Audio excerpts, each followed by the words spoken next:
గతంలో అంటే ఏమైనా బాధలైనా అనుభవించారా? ఫస్ట్ తీసుకుపోయి గవర్నమెంట్ స్కూల్ వేసిండ్రు. హ్మ్. అక్కడ మా నాన్నమ్మకు నచ్చలేదు. హ్మ్. నా మనవరాలు ఇంకా ఏదో మంచిగా చదవాలి అనే ఉద్దేశంతో అప్పుడు మా దగ్గర అసలు డబ్బులు కూడా ఉండేది కాదు. హ్మ్. సో ఇట్లా గల్లీలో పోయి సీసాలు రేకులాగా అమ్ముతారు కదా, హ్మ్. అట్లా అమ్మి నా ఫీజు కట్టేది.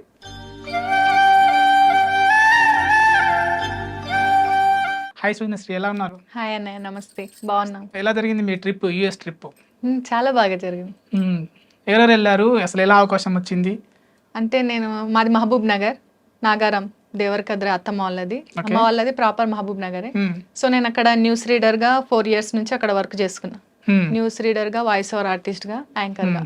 సో మా బంజారాలో ఇంటర్నేషనల్ సింగర్ ఉంటారు భిక్షునాయక్ అన్నయ్య, మంగ్లీని కూడా అతనే ఇండస్ట్రీలోకి తీసుకురావడం జరిగింది హెల్ప్ చేసేటప్పుడు. సో ఆయనను మేము మా కల్చరల్ సాంగ్ చేయాలి అని అప్రోచ్ కావడం జరిగింది.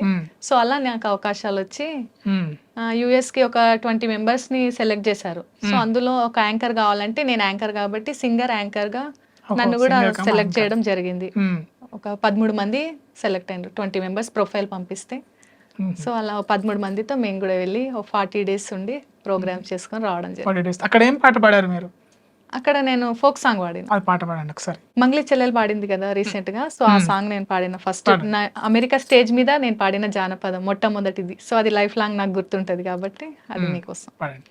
ఓలే ఓలే ఓలే ఓలే ఓలే ఓలే ఓలేయా, ఓలే ఓలే ఓలే ఓలే ఓలే ఓలేయా, కొచ్చెటి మీసాలోడు పిలగాడు గుచ్చెటి సూపులోడు, మెచ్చెటి మాటలతో నచ్చెటి నవ్వులతో నా మనసు దోసినాడు, సరిజోడు కుదిరేటోడు మేనోడు భలే జోరుదారుంటాడు, మస్కట్టు సెంటోలే ఊరించే బిస్కెట్టు బంగారం అసొంటోడు, వాణి రింగుల జుట్టులో గింగిరాలు తిరిగే నా మనసు బొంగరమై, ముద్దు ముచ్చట తీర్చంగా వద్దకొస్తే చాలు వంకి పతానపు ఉంగరమై, తన్లాట పడుతున్నదో పానం పెండ్లాడ గోరుతుందో, కండ్లల్లా తిరుగుతుండో వాడు పెదవుల్లో మెదులుతుండో, తన్లాట పడుతున్నదో పానం పెండ్లాడ గోరుతుందో, కండ్లల్లా తిరుగుతుండో వాడు పెదవుల్లో మెదులుతుండో. ఈ పాట నేను ఫస్ట్. బాగుంది, మీ వాయిస్ చాలా బాగుంది. థ్యాంక్ యూ అన్నయ్య. జనరల్గా మీ బాల్యానికి వెళ్ళే ముందు అంటే మీ చైల్డ్హుడ్కి వెళ్ళే ముందు అంటే మీరు ఎంట్రీ ఎలా ఇచ్చారు? మీ నాన్నమ్మతో మీకు ఎటువంటి అనుబంధం ఉండేది? అంటే తల్లిదండ్రుల దగ్గర పెరగలేదు అన్నారు, అంటే అప్పుడే మీకు మెచ్యూరిటీ వస్తుంది, ఎందుకంటే అమ్మ నాన్నలు ఎవరు లేరు, నానమ్మ చెప్పేది. అంటే ఆ పీరియడ్ మీకు ఏమనిపించింది? ఆ పీరియడ్లో అంటే ఆమె ఎక్కువ వాళ్ళ బిడ్డల కన్నా నన్నే ఎక్కువ లైక్ చేసేది. నాకు మా మనవరాలు అంటే నన్ను ఫస్ట్ తీసుకుపోయి గవర్నమెంట్ స్కూల్ వేసిండ్రు. అక్కడ మా నాన్నమ్మకు నచ్చలేదు. నా మనవరాలు ఇంకా ఏదో మంచిగా చదవాలి అనే ఉద్దేశంతో అప్పుడు మా దగ్గర అసలు డబ్బులు కూడా ఉండేది కాదు.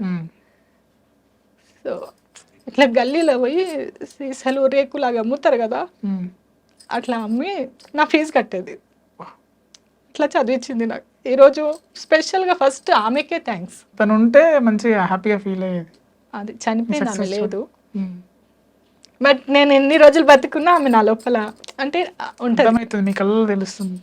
నేను ఆమె విషయంలో చాలా ఖచ్చితంగా తను ఎక్కడో ఉండి చూస్తూ ఉంటారు, మీ సక్సెస్ అంతా చూస్తూ ఉంటారు. తన బ్లెస్సింగ్స్ వల్లనే మీరు ఇంకా ఇటువంటి విజయాలు సాధిస్తూ ఉంటారు. ఖచ్చితంగా ఉంటారు కదా, మనుషులు వెళ్ళిపోతారు కానీ ఎవరైనా సరే వాళ్ళు చేసిన మంచి, మా నాన్నమ్మ విషయం అనే కాదు, మనిషి అన్న తర్వాత మనకి ఎవరైనా హెల్ప్ చేస్తే అది జీవితాంతం గుర్తు పెట్టుకోవాలి. అప్పుడే మనం జీవితంలో సక్సెస్ అయినట్టు. మర్చిపోతే ఏం ఉండదు. మనిషి అన్నాక కృతజ్ఞత భావం ఉండాలి, మన వాళ్ళైనా సరే బయటి వాళ్ళైనా సరే ఎవరైనా సరే. చాలా ఎమోషనల్ అయ్యారు, మీ లోపల బాధ అంతా ఒకేసారి వచ్చేసింది.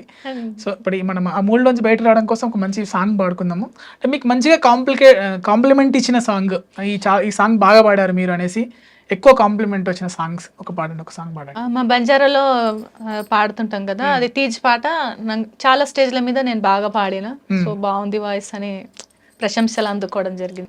ఛానల్ స్టార్ట్ చేశారు మరి? బోనాల్ సాంగ్ తోనే స్టార్ట్ చేస్తాను. అంటే ప్రొడ్యూసర్ కూడా మారిపోయారు, singer, news reader, anchor, actress, ఇప్పుడు ప్రొడ్యూసర్. అంటే ఛానల్ అంటే ఎంతో కొంత ఖర్చు పెట్టి చేయించాలి కదా సాంగ్స్, అని మీరే కదా ఖర్చు పెట్టేది అంతా. సో ఇంకొకటి, మీరు అంటే చిన్నప్పుడే మీకు పెళ్ళి అయింది కదా, సో అంటే అప్పుడు అత్తగారింటికి వచ్చేప్పుడు ఈ మధ్య మధుప్రియ ఒక పాట పాడింది, అడుగు పెట్టేది అత్తోరిల్లు అనేసి, అంటే మీ అనుభవాలు మరి మీకు అవి ఉన్నాయో లేదో కానీ మీ పాట రూపంలో అవ్వాయిల మీద అలిగినట్టు నువ్వు అత్తగారింటిలో అలగొద్దు బిడ్డో, అవ్వాయిల మీద అలిగినట్టు నువ్వు అత్తగారింటిలో అలగొద్దు బిడ్డో, అత్తకెదురు నువ్వు చెప్పొద్దు బిడ్డో, మామకెదురు నువ్వు మల్లొద్దు బిడ్డ, అది అత్తగారిల్లే బిడ్డో, బతుకు కత్తి మీద సామే బిడ్డ, జర్రయాదిలా జర్రయాదిలా జర్రయాదిలుంచుకోవే బిడ్డో, అడుగు పెడుతున్నదా తోరిల్లు. అంటే మీ ఎక్స్పీరియన్స్ ఏం చెప్తారు కొత్తగా అత్తగారింటికి అడుగు పెడుతున్నారు? అంటే సరే అత్తమామలు అందరికి నాలాగా దొరికినట్లు దొరుకుతారో లేదో నాకు తెలీదు, బట్ నాకు తెలిసి మనం ఎవరినైనా మార్చుకోవచ్చు మన మంచితనంతో. మనం వాళ్ళని అమ్మ నాన్నగా చూసి మనం వాళ్ళకి రెస్పెక్ట్ ఇచ్చి, సరే వాళ్ళు ఒక మాట అన్న నా అమ్మ నాన్న అనుకొని మనం కొంచెం అడ్జస్ట్ అవుతుంటే వాళ్ళు ఈ రోజు కాకుండా రేపైనా అర్థం చేసుకుంటారు. సరే కాలం అనేది ప్రతి మనిషిని మారుస్తుంది, సో వాళ్ళు కూడా అర్థం చేసుకుంటారు. నన్ను ఫస్ట్ వాళ్ళు ఏదో అనుకుంటారు నాకు తెలిసి. ఇప్పుడు 15 years అవుతుంది నా మ్యారేజ్ అయ్యి. సో ఇప్పుడు వాళ్ళు ఫస్ట్ లో నన్ను చూసినట్లు ఇప్పుడు చూడరు, ఇప్పుడు ఇంకా ప్రేమగా చూస్తారు. అంటే నేను వాళ్ళని అలా చూస్తూ వచ్చిన కాబట్టి వాళ్ళు కూడా అలా చేంజ్ అయ్యారు.